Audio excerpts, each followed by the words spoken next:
రాష్ట్రంలో కులగణ చెయ్యాలి అని రాహుల్ గాంధీ ఆలోచనను ముఖ్యమంత్రి రేవంత్ రెడ్డి గారు అసెంబ్లీలో బిల్లు పాస్ చేశాడు, కేబినెట్ లో పెట్టాడు. కులగణ జరిగింది.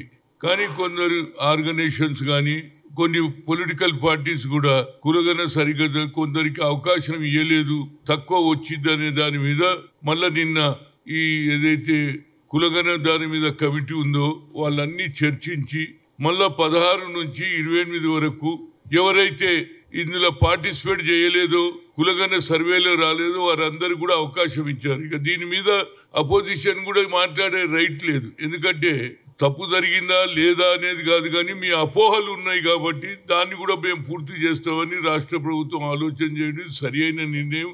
అదేవిధంగా ఇవాళ ఏదైతే బీజేపీ కానీ బీఆర్ఎస్ కానీ మాట్లాడే తీరు, వాళ్ళ కేంద్రంలోనే బీజేపీ ప్రధానమంత్రి ఉన్నాడు, ఎన్డీఏ చైర్మన్ సీఎం ప్రధానమంత్రి ఉన్నాడు నరేంద్ర మోడీ. మరి దీనికి అనుకూలంగా ఇక్కడ ఉన్నటువంటి మంత్రులు కానీ పార్లమెంట్ మెంబర్స్ కానీ ఎందుకు అడుగుతలేరు? మిగతా రాష్ట్రాలలో అవసరం లేదా? ఓన్లీ తెలంగాణలోనే అడుగుతారా? మరి మేము ఇక్కడ చేసిన ఒక నిర్ణయం అది హిస్టారికల్. ఎందుకంటే ఏ నాయకుడు కూడా చేయలే. అది రాహుల్ గాంధీ గారి ఆలోచన. We come to the power, will conduct caste wise census అన్నాడు. దాన్ని ఇంప్లిమెంట్ చేసినటువంటి రేవంత్ రెడ్డి. అదేవిధంగా మీరు కూడా ఇతర రాష్ట్రాలలో జనగణన చేయాలని కూడా సోనియా గాంధీ గారు కూడా అడుగుతున్నారు. కాబట్టి మరి మీరు చేస్తారా లేదా దాని మీద కూడా జవాబు చెప్పండి.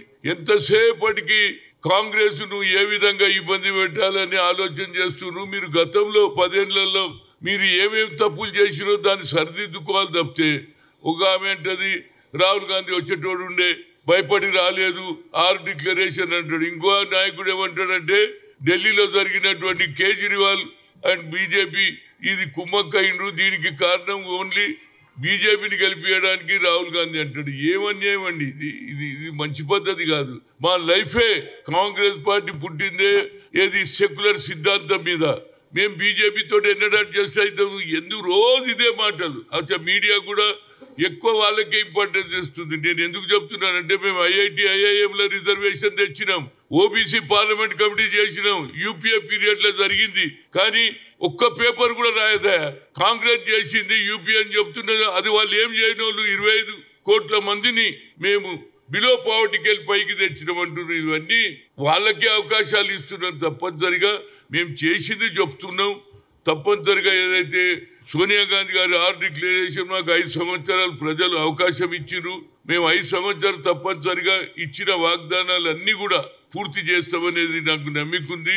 అదేవిధంగా నా ఉద్దేశంలో ఏంటంటే ఇక దీని మీద అదే విధంగా నేను 10 జిల్లాలు తిరిగి ఏది బీసీ డిక్లరేషన్ ఎక్కడ చేసినాం, కామారెడ్డిలో చేసినాం. దానికి సిద్ధరామయ్య కూడా వచ్చిండ్రు. దాన్ని కూడా ఇంప్లిమెంట్ చేస్తామని క్లియర్గా ఉన్నది.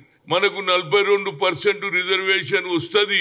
దాంతో పాటు మా బడ్జెట్ కూడా పెంచాలని రాష్ట్ర ప్రభుత్వం కూడా నేను కోరుతాను. అదే దాని మీదనే మనం కాన్సన్ట్రేట్ చేయాలి.